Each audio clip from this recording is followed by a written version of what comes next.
Hello. Welcome to the show about stuff, the Stephen Davis Show.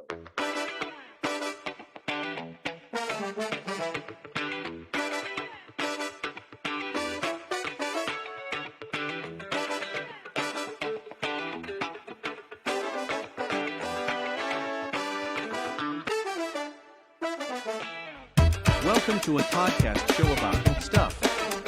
It's the show about stuff, the Stephen Davis Show.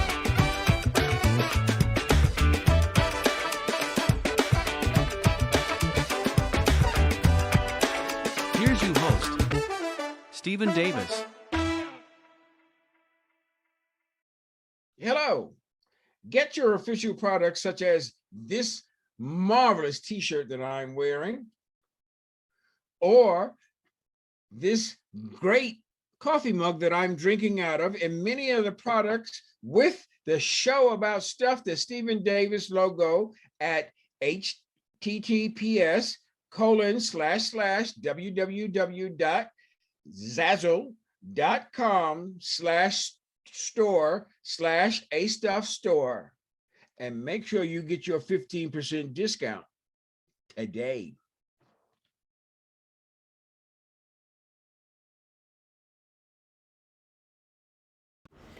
Part 2 of the African American Leadership Summit at Medgar College. I can go on ad infinitum, and land that's also on the seacoast. We're losing it. Every month, the first week in October, the carpetbaggers are there with suitcases full of money, and if you haven't paid your taxes for any 6-month period during that year, your land goes on the auction block.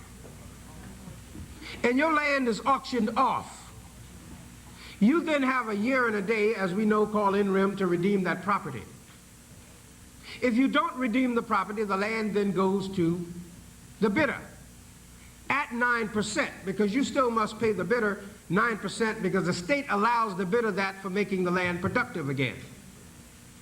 When we got the call and they asked us, could we help, our first reaction was, what do you want us to do? And the first thing we were asked, we would like for you to give us a grant. We said, well, we can't do that. We've got to put structures, economic structures in place. When we do housing development at Black United Fund and using the city's programs, and it's called affordable housing, the public looks at it as being affordable more than we do. It is affordable. We look at it as an economic venture that we launch with. We interlock and we network with other black organizations. We're now interlocking and networking with black businesses and doing business together. That broadens the entire power base. Instead of building this way, let's take a look at building this way with each other. The base will automatically go up. We can't look just to be building it by ourselves, because even if you're successful at doing it, you're going to have problems. Recently, some of you saw in the New York Newsday and other places that the AALS is attacking black people and black organizations. We're one of the organizations that's on the list. We feel good about that. We must be doing something right. But we're not going to roll over and die either. The reason we are being attacked, whether it's the ADL or any other group of people, is because we don't have economic power. When we send our congresspersons to Congress and our city council persons to the city council, if we don't put the power behind them, or when we send Dr. Sanford to the Board of Regents and there's no power behind her, she's in a position to do very little. She once said to me, and I thought about it later, that she has to negotiate very much to get one little thing through the Board of Regents, being the only black. And I think she said she needed 9 votes to get something through the Board of Regents. And you know what, it dawned on me as I thought about that later.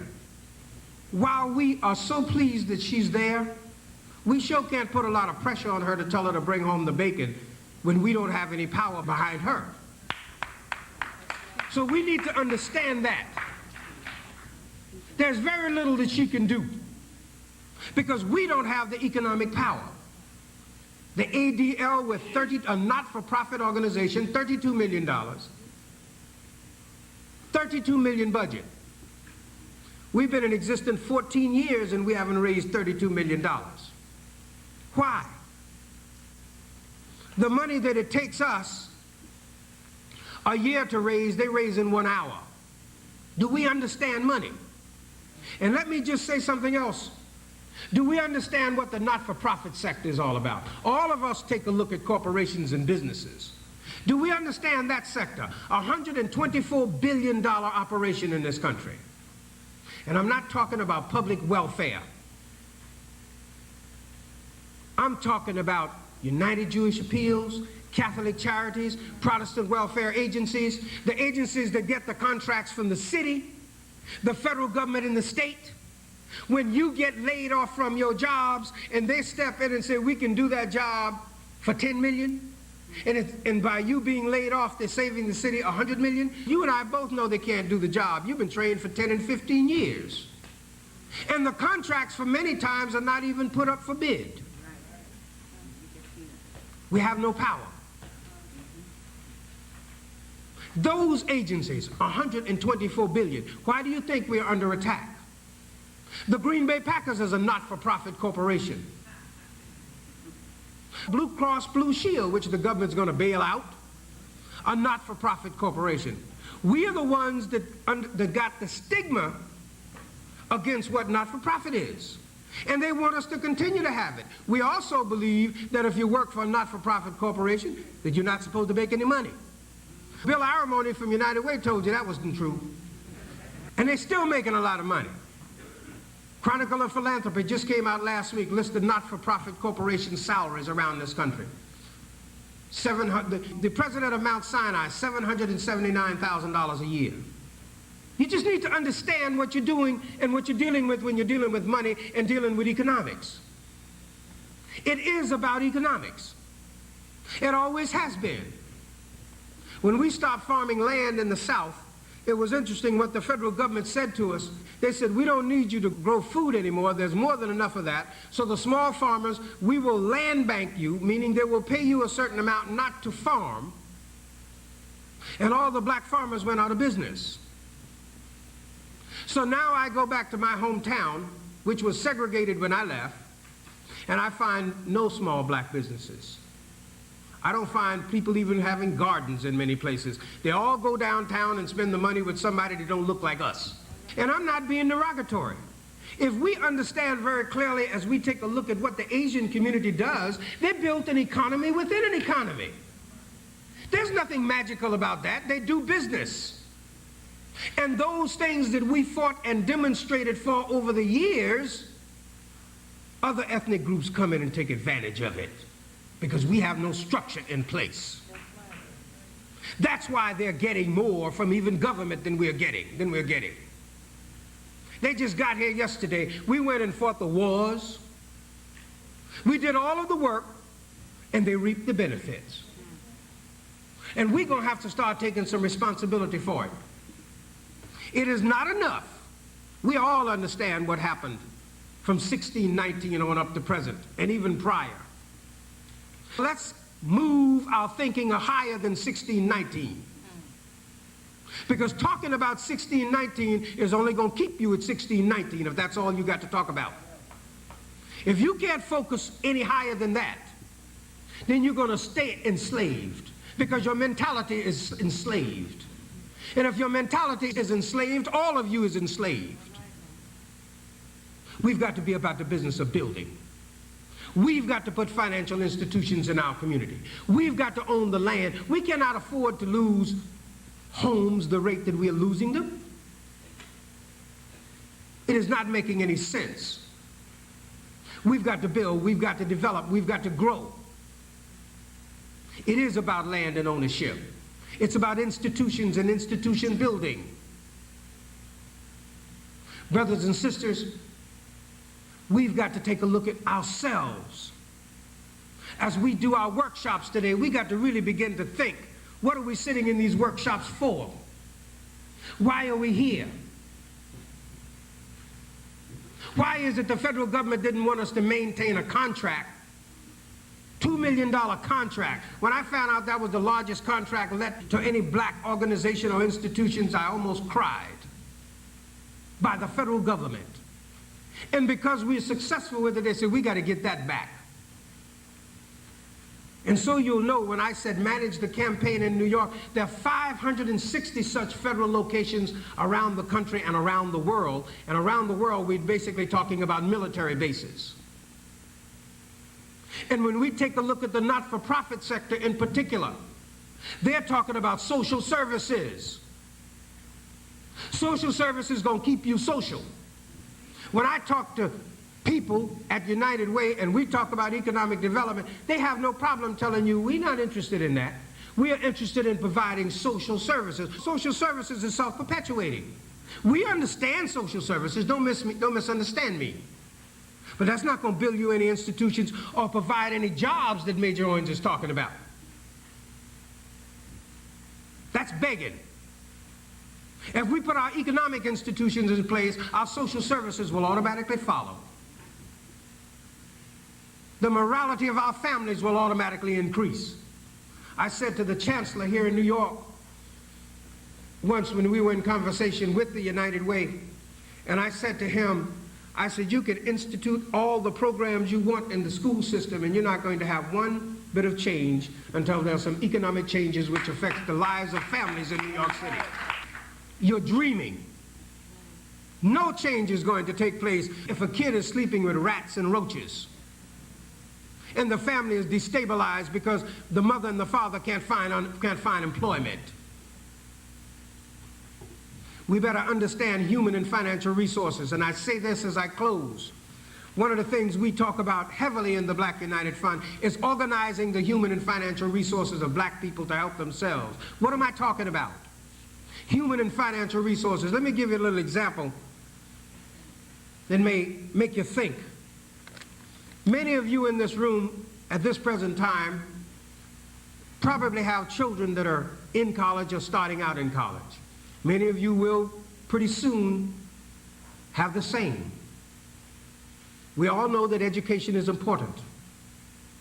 I'm beginning to think, though, on that note, that it's becoming a cultural lag, meaning we need to uplift that a bit too. We need to move away some from business administration and teach business development, because we don't have any organizations and institutions to administer.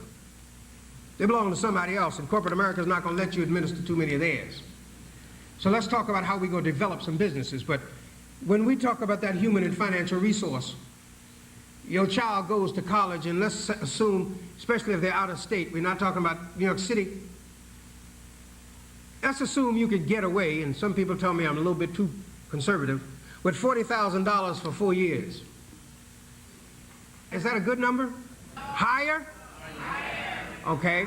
I'm going to keep it at 40 just for the sake of this discussion. I figured it would be higher.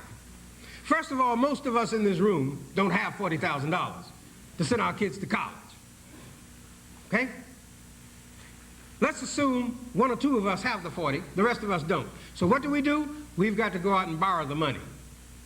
Grants, all kinds of things, loans, everything. Or the family that has the 40,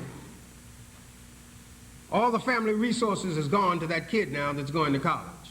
The family's life savings, or another 40 years of debt, whichever one you choose. But all of that is now gone.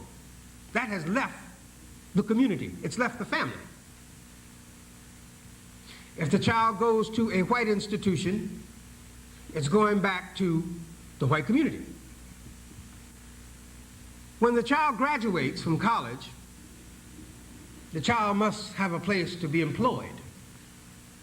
So the child comes back, and since you and me hadn't provided any place for them to work, the child's got to go downtown. If the child is now in the top 95 percentile in some of the high-tech sciences, because the IBM don't want them anymore, AT&T don't want them anymore, unless they're some kind of scientist. But in that top 5%, they're going downtown to work. Guess what? The human resource just left the community too. So there's nothing in the community. All of the resources, there's only two kinds, human and financial. All of that left our community. The human resource went to the school. The financial resource went downtown. What do we have left? Or to the government or wherever. What do we have? That's our fault. Again, we've got to take our thinking higher than where it is.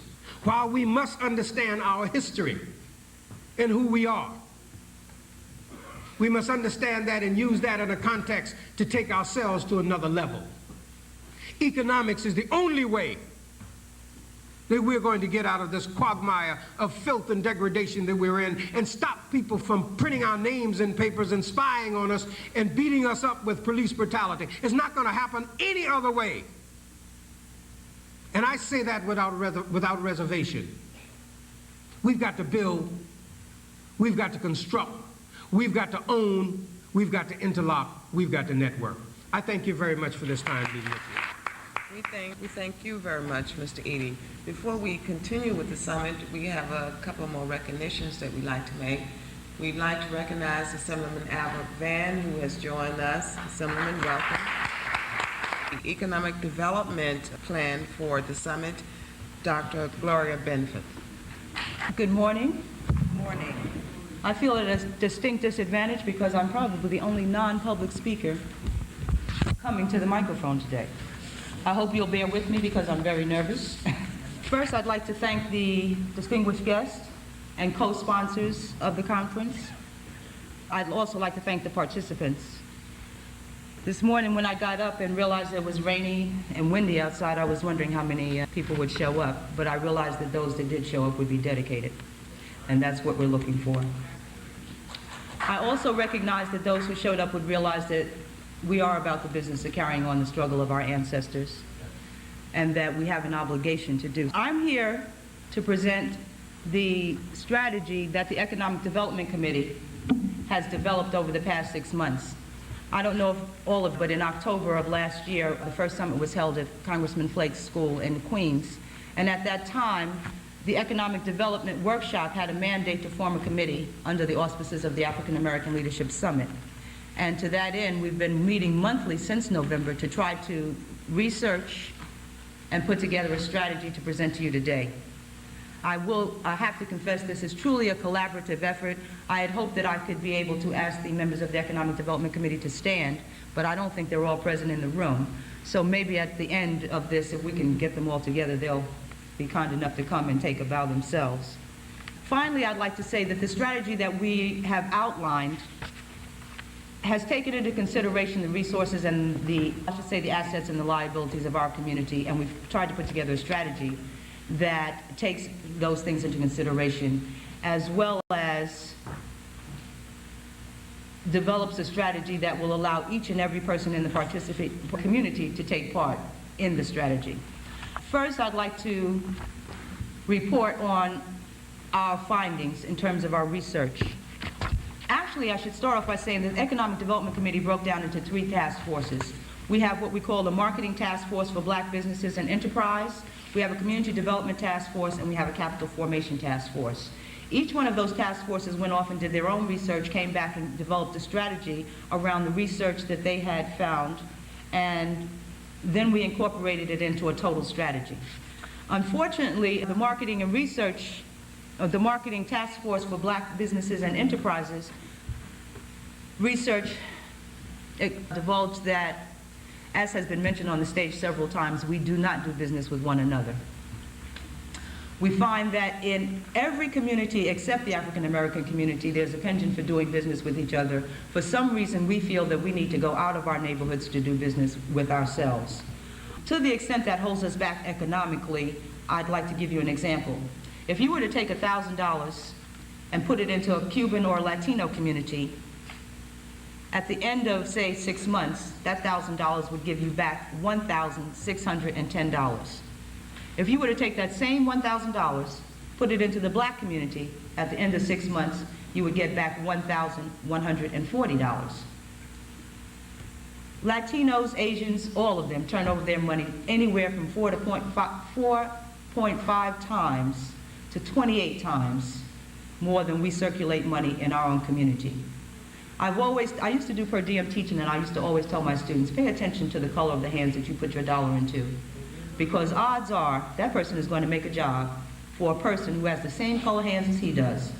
And if they're not the same color hands as yours, you can believe the job is not going to be yours either. So to that end, the marketing task force came up with a three-pronged strategy. They want to develop 2 education programs, one geared toward the community.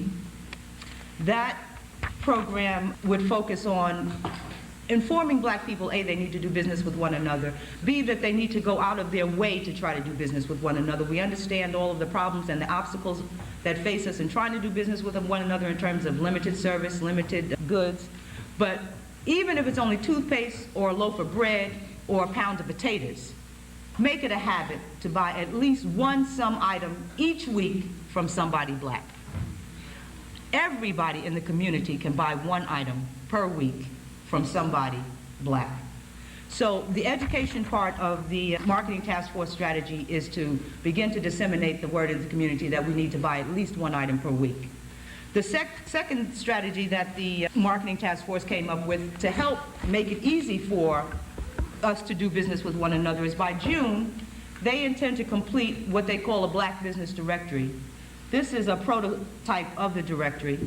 They're going to do a block by block canvas of each borough to find out where the churches are, where the elected officials are, what the businesses are, what the social services are, and each borough will then have its own section.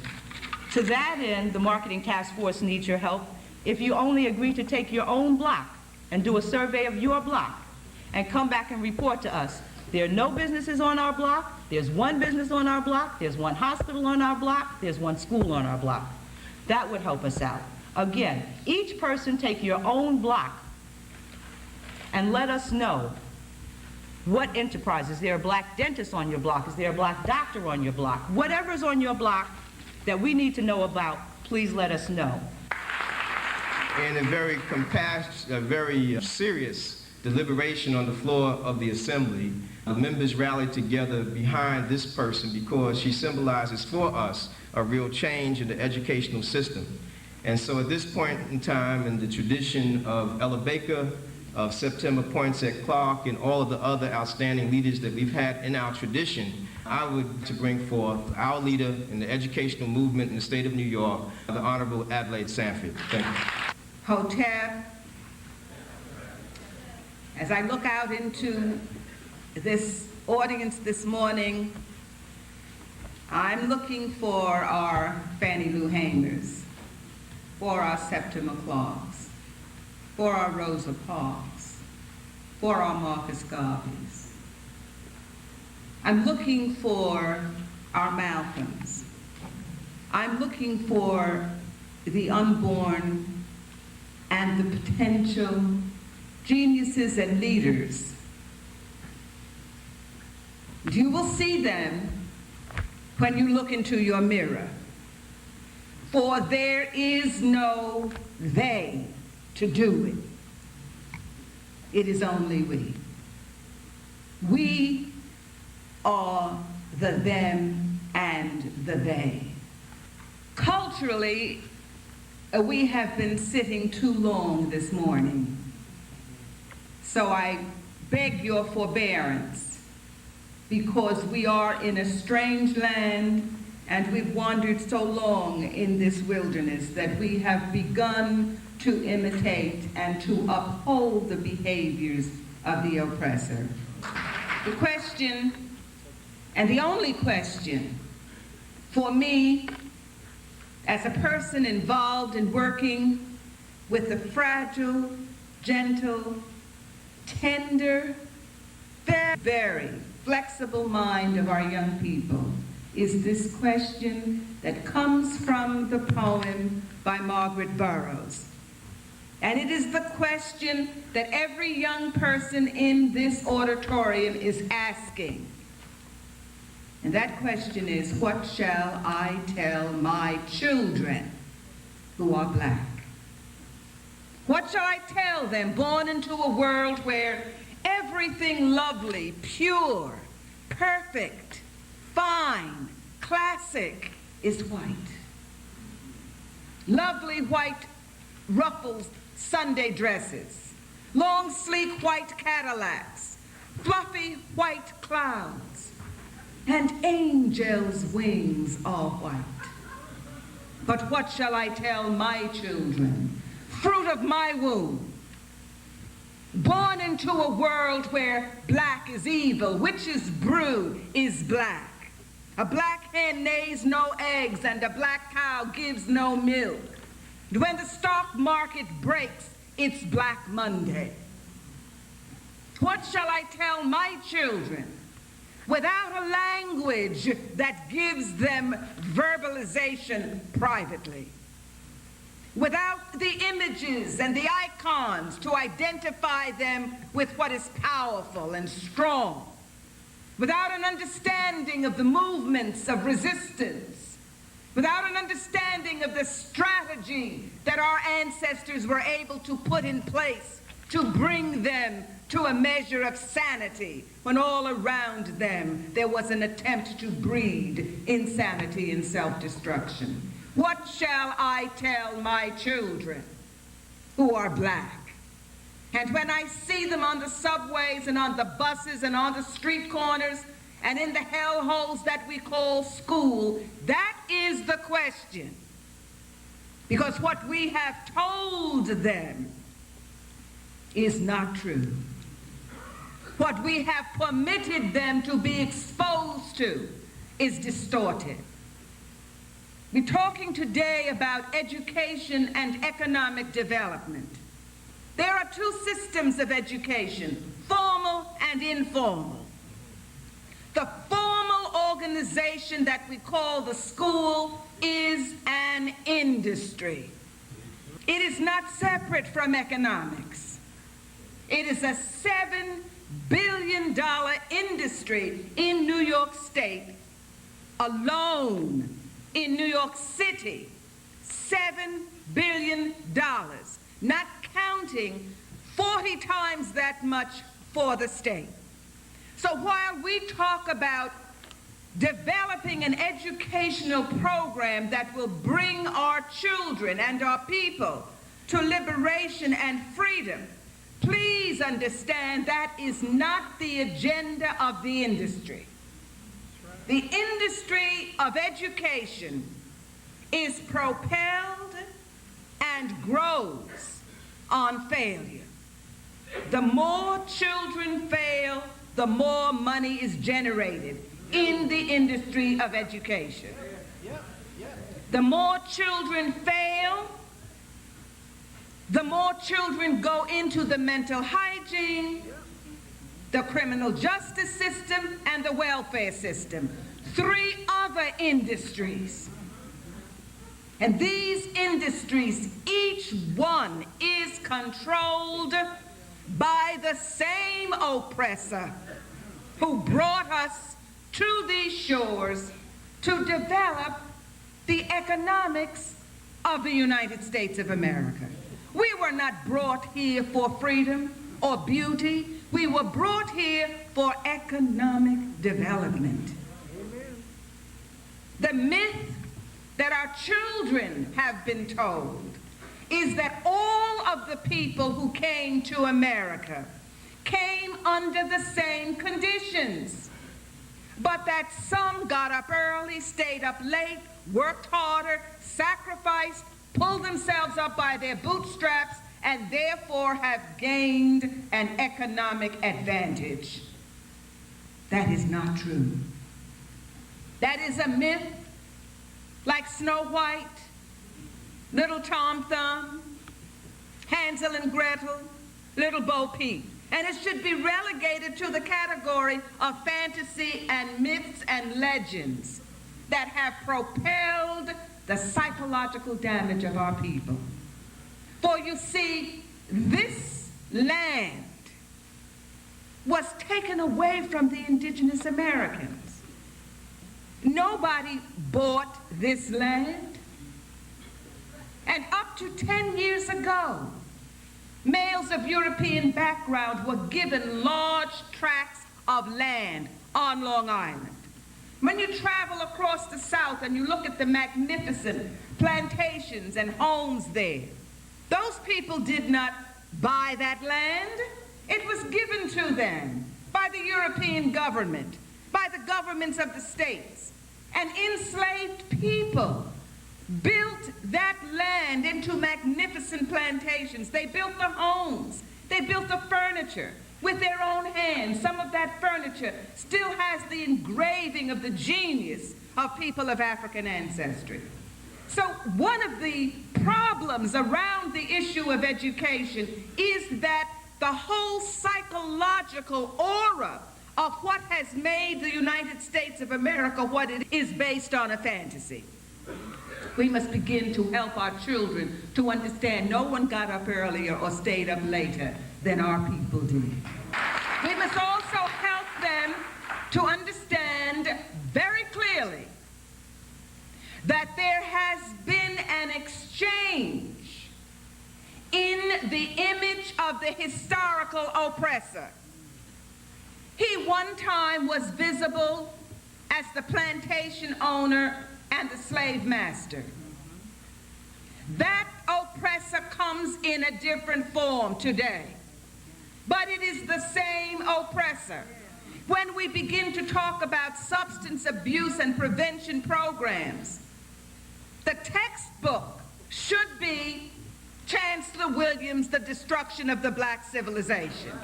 For in that book, it tells our young people that drugs were brought into the community of people of color to form the disintegration of the social revolution. It was put there to keep us from sitting down at lunch counters, to keep us from getting into colleges and universities, to prevent us from having the kind of acuity of mind and body to develop a strategic plan for our freedom. And if we just told them that, it would help. What they have heard was, this is the black thing to do. This is the in thing. And we didn't tell them that was a change in the message of the oppressor. When they begin to become involved in having children before they can be mothers and before they can be fathers, because Superfly, Shaft, No Place to Be Somebody, and all that entertainment that evolved to suppress the notion that not only is black beautiful, but it's smart and powerful and creative and energetic, not just beautiful. But the media came in place to give an image of what constituted blackness.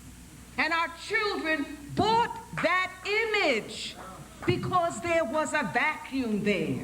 That is the informal educational system. But if we remind our young girls that teenage pregnancy for women of African ancestry is patterned after the lack of an understanding of the fact that in the institution of chattel slavery, teenage girls of African ancestry were forced to have children. They had to breed by the slave master to increase the slave population, and they were forced to breed with men of African ancestry without any look at the affection, the depth of the relationship, or the commitment. They were forced to do that to increase the slave population.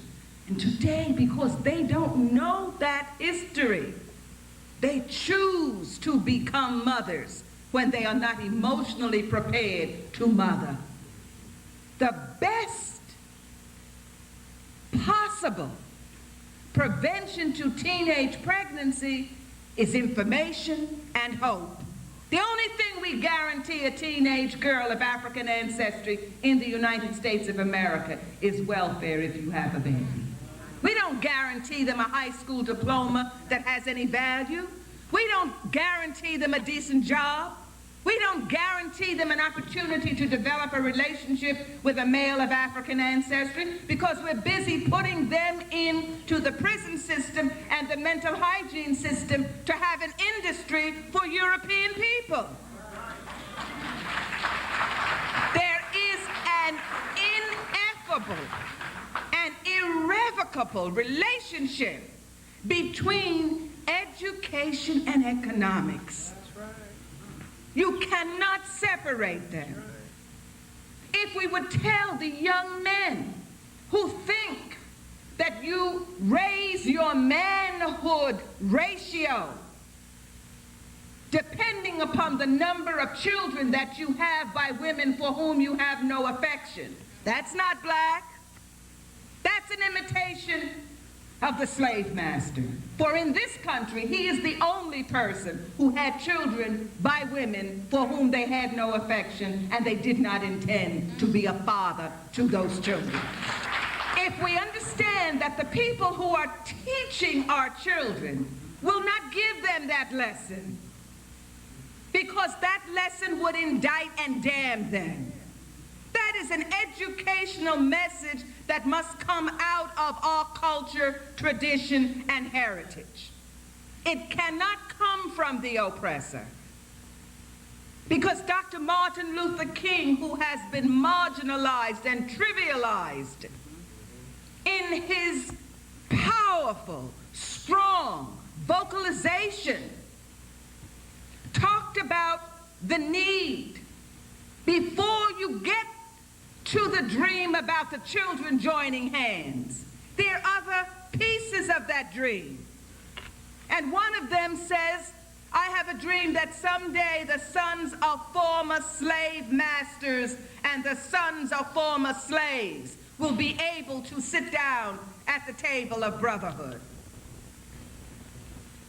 Now, I can identify the sons and daughters of former slaves. But he's telling me that I have the right to identify the sons of former slave masters. That's what he's telling me there. But you try that. You see what happens when our scholars and our researchers begin to follow the historical accepted pattern of identification of their oppressors. That's always been done. That's why you have reparations. That's why you have Marshall Plans. That's why you rebuild Vietnam and Japan. Because you have identified who destroyed them. And wherever the destruction originated from, that's where the rebuilding begins. But the nature of the informal educational system is that as soon as from among our people a voice rises to speak the truth about the nature of our condition, to say to our children, you did not have a level playing field. Your people didn't come with reparation money. Your people didn't come from a time in their history where they had scholars and historians who were available to maintain the records of their people. Today, if you look at Yugoslavia, or today, if you look at any of the countries that are struggling to assert themselves, you will understand that at the present time when they are struggling for their freedom, they have bankers, they have scholars, they have doctors, they have lawyers. When freedom came for people of African ancestry, we didn't have a bank of scholars and bankers and lawyers and historians and teachers to help us to define who we were. We were just told, you free. With no money, no education, no land, no transportation, no political power. Nobody else faced that. Absolutely none. And when we now begin to swap the notion of racial and ethnic and cultural diversity for multiculturalism, what we're saying is there is an equality of problematic understanding for every culture, equally problematic. So we are very comfortable to say, oh yes, they're the Vietnamese children, and they're the children from Russia, and they're the children from Japan, and the children from Yugoslavia, and they must all know their culture, as well as children of African ancestry. Not so. Because there's only one group that in these United States of America were chattel slaves. There's only one group who by law lost their language, history, art, music, God image, value system, worth, just one. And you cannot equate the same urgency about talking about the culture of people of African ancestry in America with a person who comes from Japan. They know where home is. They can go to the town or village that is home. They still have their language. They can speak in privacy of their language. They came in family groups and were able to perpetuate whatever residual customs enable them to be a people. There has been no loss of language, religion, value system, sense of beauty, literature, power, strength. Hegel, Agassiz, Toynbee didn't identify those continents as never having contributed anything to civilization. Only people of African ancestry. So I cannot accept the notion of multiculturalism saying that every culture has the same need for identification and restitution. But those things that the church learns how to do should be transferred to family and individuals so that the level and the life quality of all of us can be raised. Churches should adopt schools within their neighborhoods. They should do joint venture programs, bring the schools to the church, and bring the community and the schools, bring the church and the community to the schools. And that way you have a cooperative involvement. That is being done in some areas through the school system. It is being done by churches developing their own educational institutions from pre-kindergarten, kindergarten, grade school, and high school. Churches are doing a fantastic job in influencing and impacting the education system. And in most of the child daycare centers or programs in churches in Brooklyn, where I can speak, when those children are 5 years old and they graduate from the child development centers and go into first grade, whether it be into private or public schools, they rank number 1 or number 2 in their classes. So the community is having some significant impact upon the future course of education by doing early childhood intervention in terms of education through the churches. It also helps our communities in that the churches who provide this service provide an avenue through which African American families, mothers and fathers, can go to work and leave their children in safe hands where they not only get babysitting services but education services. And many of these schools in the churches are currently teaching kids how to read before they're 5. By the time they graduate at 5, they know how to read, write. Many are learning a second language, Spanish as a second language, and they are computer literate. And so you're having a significant impact upon the future of education. Churches should develop their own continuing education programs for young adults and older adults and help in the transition of life. Also, we should teach what we call a theory of Christian economics. Christian economics is using Christ as the paradigm of how we are to develop economic entities in terms of our economic relationship to each other and to the world. And if we do that through the churches developing Christian economics and not market economics and not democratic capitalism, then we will have, when we develop our economic forte, a concern for all of us and the raising and the lifting of all of us rather than just the aggrandizement or the getting rich of some of us. Churches should be encouraged to do economic development. We should be developing housing for senior citizens. We should be developing housing for people of low to moderate income. The church should be in business. The church should last of all become an economic conduit through which businessmen and women from the African American community can come for both moral and economic support in order to go into business and to do business and the church being a conduit through which you can receive all of the kinds of professional supports that you need to reach out to the larger community to access the economics that are needed for business development. There is a new day.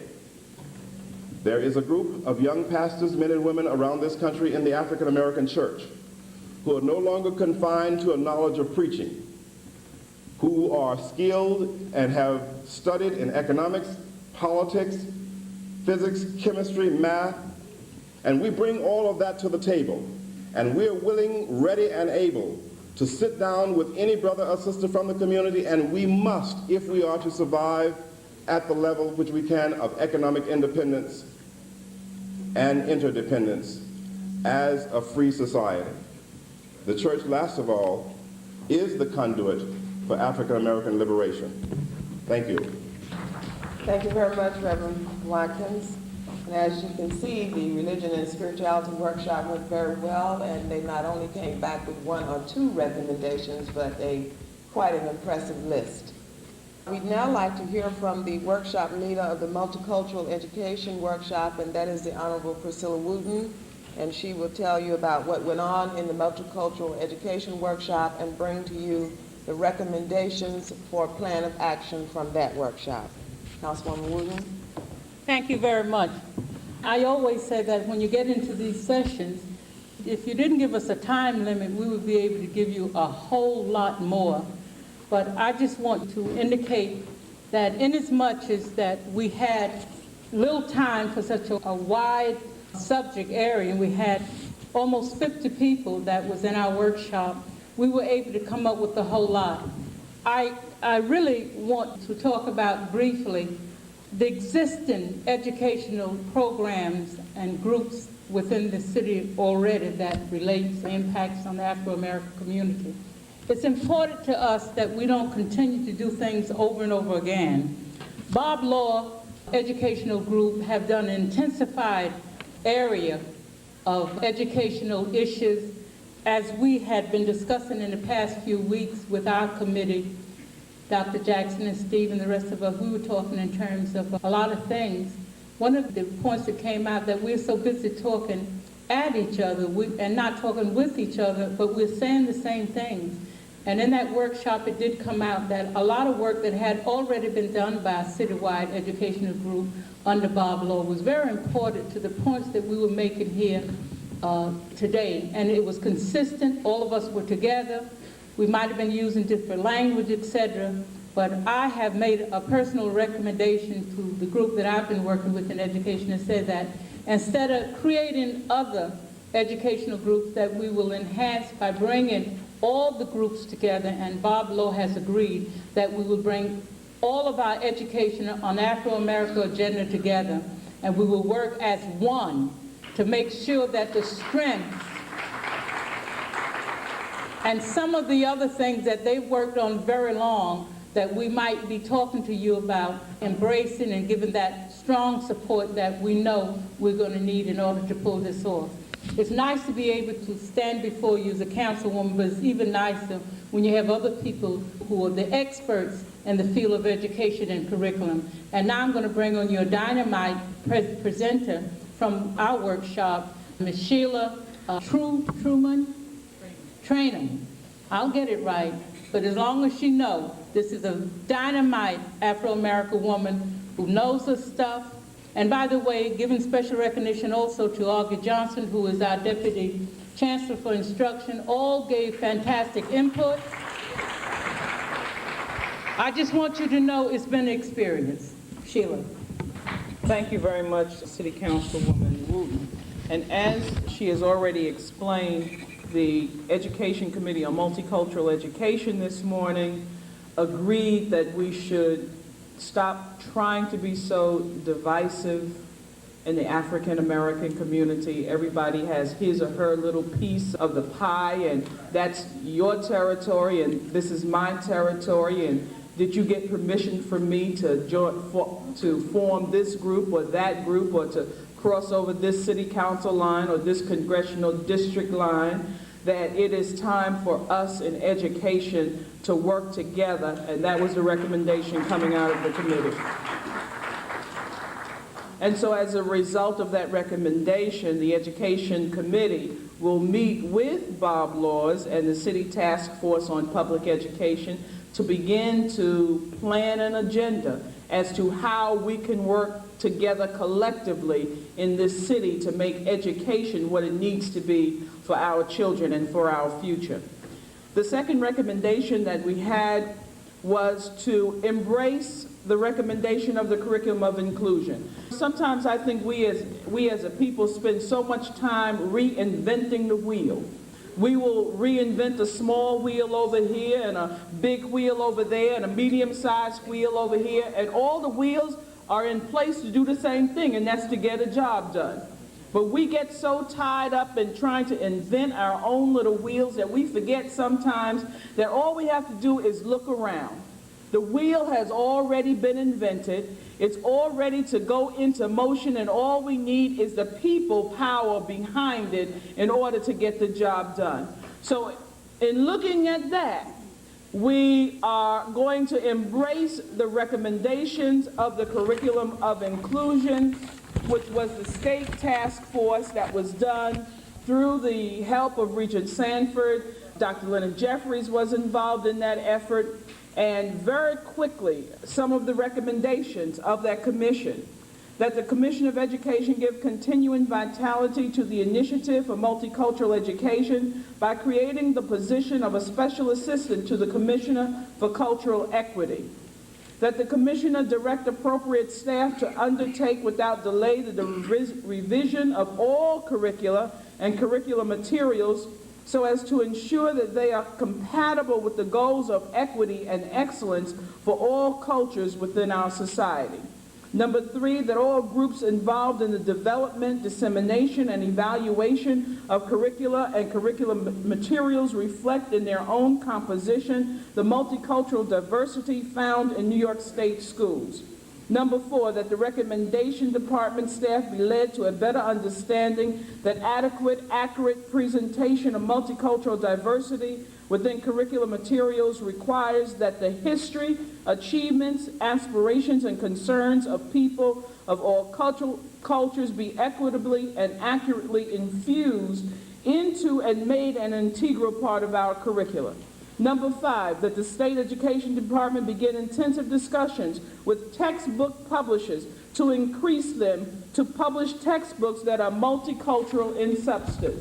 Number 6, that the Regents mandate new conditions of teacher and school administrator certification in the state of New York to include appropriate education and competence in multicultural education. We can't get the job done for our kids in this city until we invest in intensive staff development training for our staff, and we begin to look at changing the institutions that train our teachers to come out, and they ultimately end up being oppressors of our children. We have to begin to change that on a state level, and this is the recommendation that will do it. Number 7, that the State Education Department find ways to encourage school districts to provide immediate, effective opportunities for current staff members to gain competence in multicultural education. Multicultural education is not just for African Americans. It is for us first. This is an initiative that has come out of our community. But we need to educate others. There are white teachers that are in this system, and the likelihood is that there are going to be white teachers in this system in the year 2000. We need to begin to educate them. There are African Americans in this system that look like us but have the mentality of the oppressor. We need to begin to educate them. Recommendation number 8, that the State Education Department work with all school districts and colleges and universities to develop and implement effective recruitment programs to increase the number of cultures represented in their faculties and in staffs. And number 9, that the Commissioner of Education give his curriculum report the greatest possible attention and widest possible circulation to key individuals in the state of New York. That is part of our recommendation number 2. And then recommendation number 3 that we bring before you this afternoon is a recommendation to you, the public, the parents, the educators, the legislators, to become active in multicultural education, a curriculum of inclusion in New York City. Just because we have an African American who is president of the board, a Latino who is presently the chancellor of New York City, and an African American mayor, we could not sit back and think that they're going to do the job that needs to be done for our children. We must apply the pressure consistently and continually, and if we don't do that, then what we get is what we deserve. Too often we sit back and wait and think somebody else is going to do the job for us. We must make our presence known at the Board of Education meetings. You must go out. You must testify at those meetings. You must make your presence known on issues that affect our children. In terms of multicultural education, there's an Office of Multicultural Education. I am the chairperson of the Multicultural Advisory Board. We are looking for people to write curriculum on a per session basis if you are a teacher, on a consultant basis if you are not. We need your help and your support to get the work that needs to be done for our children. And then the third thing on that issue is that we need to make sure that whatever it is that we're doing for the children of this city, that we do it together. We need your support in education. Those of us who are in education every day know that we cannot get the job done by ourselves. And if we don't have people like you who are willing to give up your Saturdays to come out and to hear speeches and to be a part of workshops, if we don't have people like you working to help us, then who do we have? If we can't come to you, the community, to say, look, this is an issue that you need to be on task on, then who can we go to? If we don't have leaders like you that are willing to move outside of your congressional lines and move outside of your city council lines and move outside of your assembly and senate lines, then who can we go to? Our children are dying every day in the school system that presently exists. In order to change it, we need you to be active, we need you to be vigilant, and we need you to be on task. Thank you. Trying to tell you, these people really worked today in those workshops. And what you are hearing is the results of that hard work. And now, moving along, we'd like to hear from the workshop leader of the decentralization workshop, Dr. Esmeralda Simmons. Okay. We had a small but very participatory group of brothers and sisters today that got together to discuss and to come up with recommendations on the decentralization issue. In particular, we were looking at not only the very, very new report and legislation that was issued by Borough President of Manhattan, Ruth Messenger, but we also took a look at some of the history of decentralization, and we were aided by our presenters in that, as well as the work of the Markey Commission that Assemblyman Del Toro had responsibility for only last year. And toward that end, I'll cut directly to the recommendations. We have complete alignment regarding the following actions. We recommend that the African American Leadership Summit call for all community school districts to have total governance over their school policy and school contracts and school financing. That they also should have governance over any high schools located within their geographic area. We called for the African American Leadership Summit and all organizations, educational organizations of color in the city, to push for a change in the education law that would restrict voting on community school board districts, for community school boards to parents of children in those school districts. Again, these are recommendations that would obviously have to be discussed by the entire group, but there was substantial power behind all of these recommendations. 4, that we join together with existing organizations and create a African American teachers organization so that, and include parents of our children in schools and educational activists to lobby on educational issues on a consistent basis, not on an issue-by-issue basis.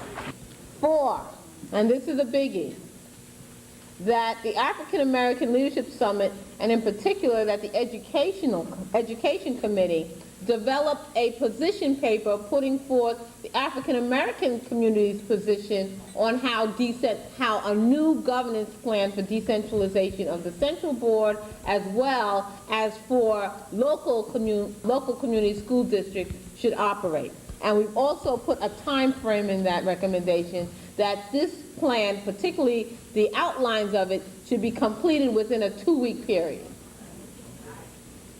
5, that we should center our discussions about any new governance plan and any educational recommendations along an African value-based system.